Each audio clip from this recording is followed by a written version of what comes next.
Today we're going to do something a little bit different, and that is of course sharpening a chainsaw. And the reason why it kind of came to my mind to do this was I bought a new chain for this saw back about a week ago, and when I was in buying the chain I had to wait for a few people because it's coming up to Christmas now and all in places is relatively busy. But when I was waiting there was a couple of people behind me and they were all carrying a saw to go in and get them sharpened. A lot of people had to leave their saws and then come back probably the day after or maybe 2 days this time of year when people are really busy. So it is a bit of a pain having to drop a saw in and then take it home maybe a day later, do 2 runs, and maybe you get it home and the first thing you do is hit a sod, a stone. It happens to us all, and that's your blade dull and you have to go back, get it sharpened again. So before we dig into what we're going to show you here, I do want to say that I'm a farmer. I'm not a professional chainsaw or lumberjack or forester.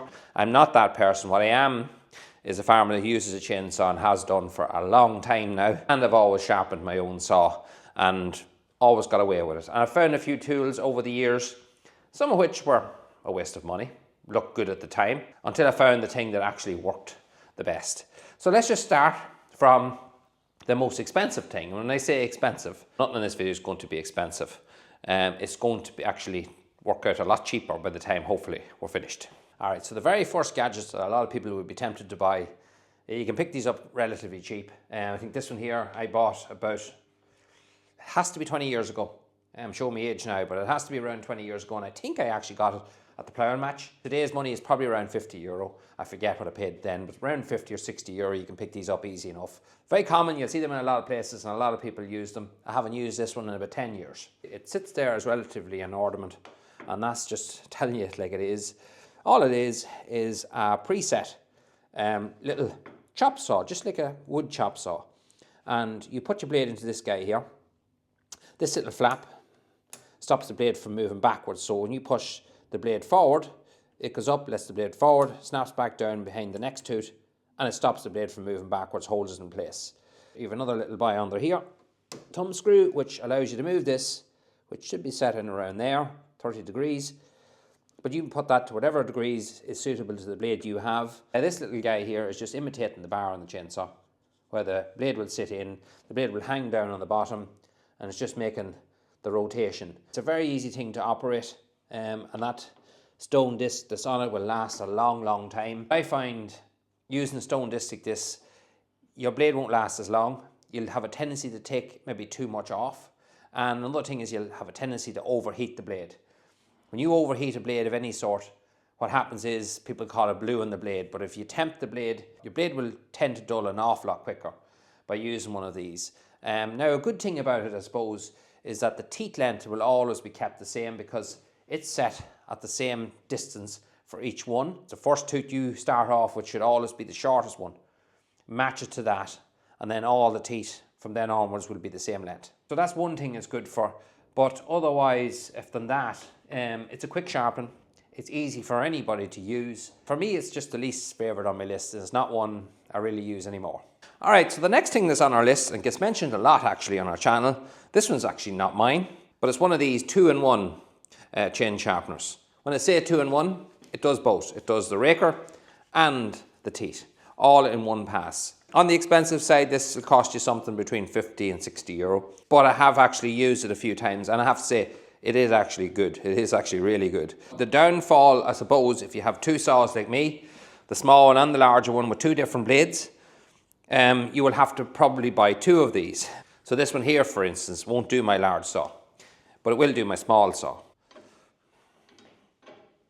So these are called the teeth on a chain, and these is what you're going to be sharpening. These here are called the rakers, or depth guides, some people call them, and all their job is to stop you from going too deep.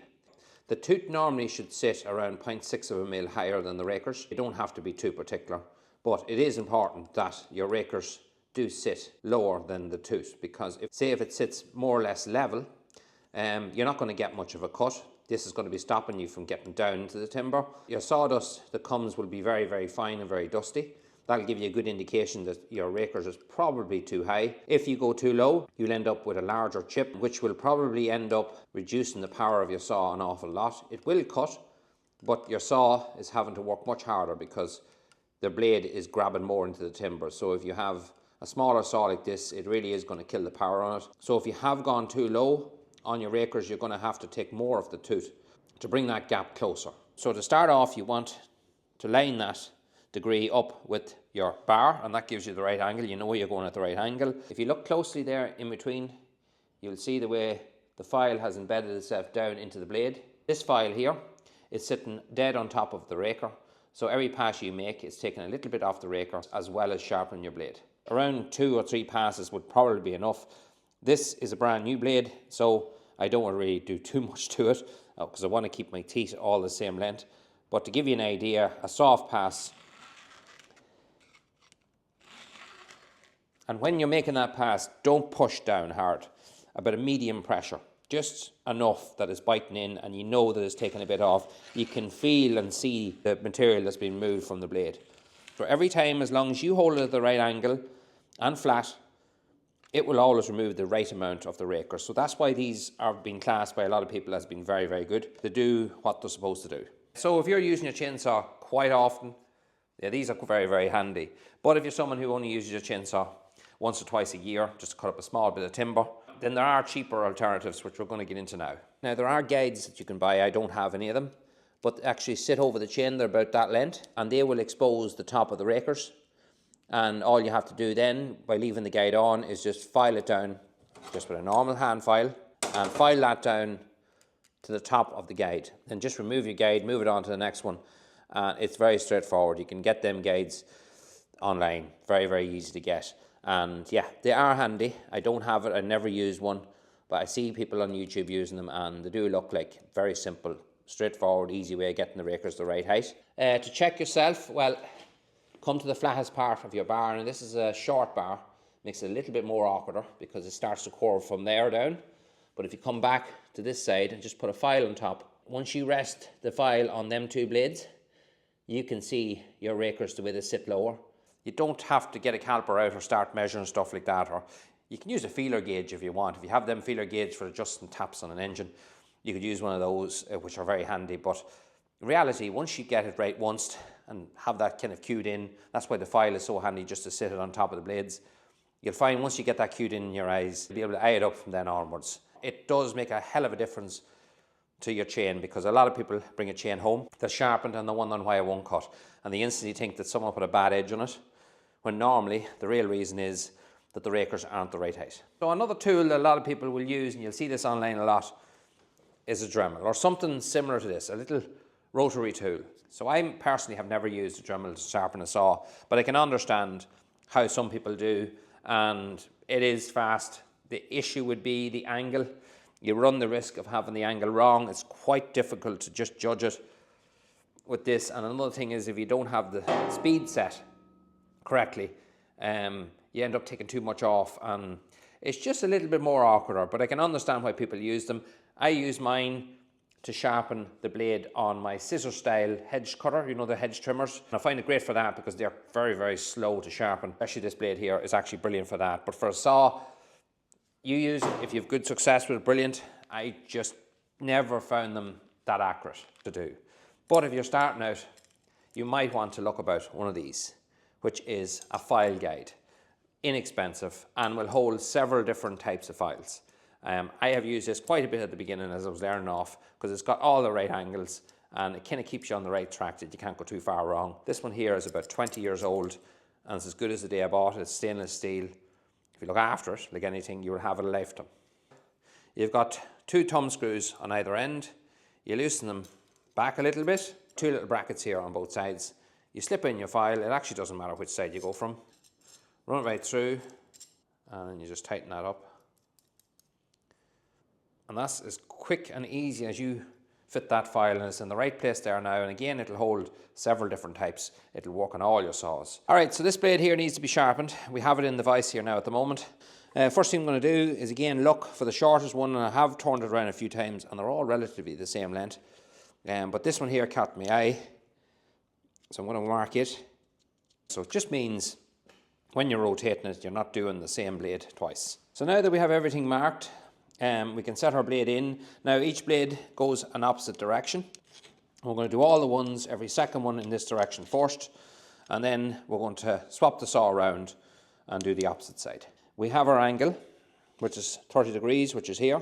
You line that up with your bar, and then you make, in this case, I'm going to make 4 passes. So you can see now the way that has sharpened that. So it sharpens the top edge, and importantly, the side edge as well. It does it all in one pass.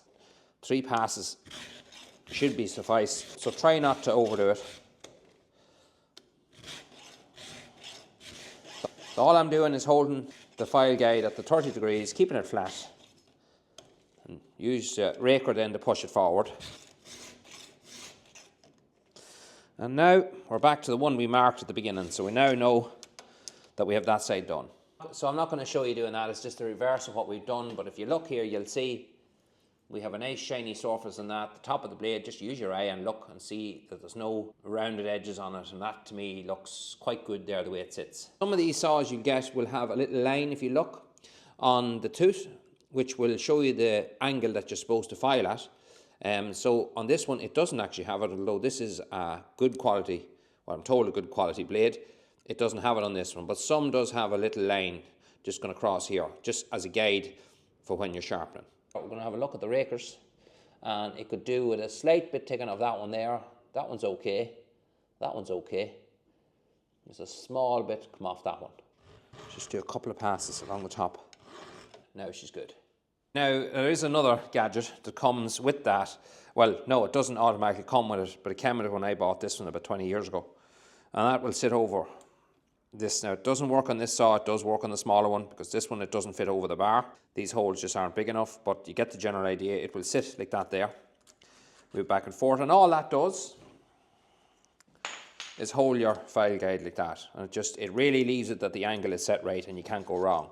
But someone who's working on a chainsaw or working with a chainsaw day in and day out isn't probably going to use any of those things. What they're going to use is just a simple file and a handle. Cheap, cheerful, and very effective. And I would kind of tell people to try and master this, because it's not hard. It's relatively just all about using your eyes, set the angle right, and you'll get good at it very, very quickly. And it's what I use all the time. I don't use anything else. I did use that file guide for about 5 or 6 years, and then I just started using this, because the beauty of this is if you're out in the field, which most of the time you're filling the chainsaw, you've just hit something on the ground, you're not going to run home to stick the chainsaw into a vise and start messing about like that. You're going to want to sharpen it really quick on the field, and this is all you need to have with you. You can give it a quick run and take 5 minutes, and you have the edge back on your blade, and it really does make a hell of a difference if you're spending a day out cutting timber. Now another thing you could actually do is use your file guide every third sharpening, and it will have already set the angle on your blade, and that way you just go with the angle that's already on the blade. Again, it only takes 3 runs. The more runs you do, the more you're going to take off, and a lot of times you don't need to. The Rakers, you're not going to need to take something off the Rakers every time you sharpen. Again, it does depend. Maybe you hit a stone and you need to take a lot off. That's a different story, but most of the time when you're just giving it a little touch up, you won't need to do that every single time. So to sharpen a chainsaw out in the field, well, it's just a matter of tucking your knees in behind you, and there it is, you have it. I have this already sharpened, so I don't want to be too aggressive. And just sharpen like that. And that'll get the job done. It might be harder on the knees for old fellas like me, but that is how a lot of people would sharpen their saw when they're out on the go. Another important thing to do, and I'm not taking the chain off today, bar on your chainsaw. Depending on your use, of course, and how long you've used it between sharpenings, but swap it over. So you might sometimes see saws where the name of the brand of the saw will be upside down. But the reason is that you must remember that a saw cuts on the bottom, and most of the wear will come on the bottom of the bar. So to even that out, just take the bar off, flip it over. It's exactly the same on both sides. It works either way. So flip it over, put it on that way, just every so often, so you wear the bar out evenly. Another thing as well as that, I would also check, is the lip on the bar. So when you have your blade off, just run your nail down here. And if you find it catching on the end of that, that means there's a wee lip after coming, which is very common. And all you do to get rid of that, just take your flat file, run it along the edge. You'll find it'll only take a couple of passes and you'll have it back to being flat, because that there, believe it or not, sometimes it can be really bad and it can hang up your saw as you're sawing through. So that's how I sharpen my saw. I hope that was easy enough to understand. And there are people out there who will have different methods of doing it. And some people might say, that's completely wrong, Adrian. I would do it a different way completely. And you're welcome to comment that down in the comment section, because as I said, I'm a farmer. I'm not a professional person. I'm just a fella who uses chainsaws, and I use them quite a bit on my farm and have done over the years, like many a farmer. And I can tell you, by taking your time and learning how to master the file, and you will. Some people will drive a half an hour away to get a saw sharpened. Maybe have to leave it, especially this time of year when places are busy, have to leave for a day or so and then go back and collect it. And then they take it home and get straight to work. And after a few minutes, they hit the ground. By mistake, it happens, everybody, including myself. And the blade is instantly dulled. The guy is not going to turn around and say, after 5-10 minutes of cutting, I have to go the whole way back and get this saw sharpened and wait another day. He's just going to plough forward, and he's going to put up with it for the day, and you're cutting with a dull blade, which is leaving you frustrated and slower, and it's harder on your saw. And I will say, regardless of what power you have in a saw, a sharp blade is what makes your saw. And being fit to regularly just do it 5 minutes here and there, it'll make the job much more pleasant, I can tell you that much. It takes a lot of the work out of it. It's certainly something that everybody can do, and something that's easily mastered. Well, you don't need all the expensive gadgets in the day. You don't need them. You just need a bit of patience, a bit of practice, and you'll be flying. Thanks very much for watching today's video, guys. See you in the next one.